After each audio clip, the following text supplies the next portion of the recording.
Ġiet inaugurata wirja tal-arti Bris The Malta Community Chest Fund fil-Palazz tal-Gran Mastru fil-Belt Valletta li ġie rinnovat u nfetaħ għall-pubbliku ftit ta' żmien ilu.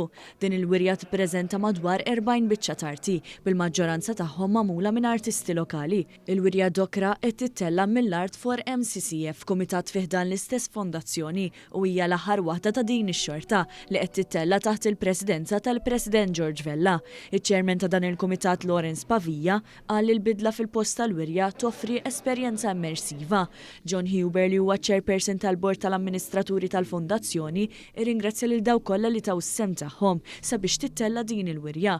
Tkellimna mal-kuratur ta' din il-wirja Rodrik Camilleri li spjeganna l-ħsieb wara t-tema ta' din il-wirja. Ġejna b'tema li tiffoka fuq l-elementi illi huma assoċjati kemm mal-Malta Community Chest Fund u anke mal-Presidenza. Il-Presidenza illi l-irwol tagħha li tieħu ħsieb il-Kostituzzjoni fil-waqt li l-Malta Community Chest Fund qiegħda hemm biex tindokra tieħu ħsieb in-nies li għandhom bżonn. Il-President Vella spjega lan wara din il-wirja hekk kif hija wkoll l-aħħar waħda tal-Presidenza tiegħu. Għandek il-40 biċċa, 40 artisti esibixxi hawnhekk hija kontinwazzjoni tal-exhibitions li konna nagħmlu meta konna nagħmlu r-rikantijiet tal-biċċiet tal-arti għall-Community Chest Fund, però minn Sant'Anton, minn Antoine de Paul illum ġejna hawnhekk. Il-pubbliku jista' jżur il-wirja mingħajr ħlas bejn is-sibt 17 ta' Frar u nhar il-ħadd 3 ta' Marzu bejn il-5 u s-7.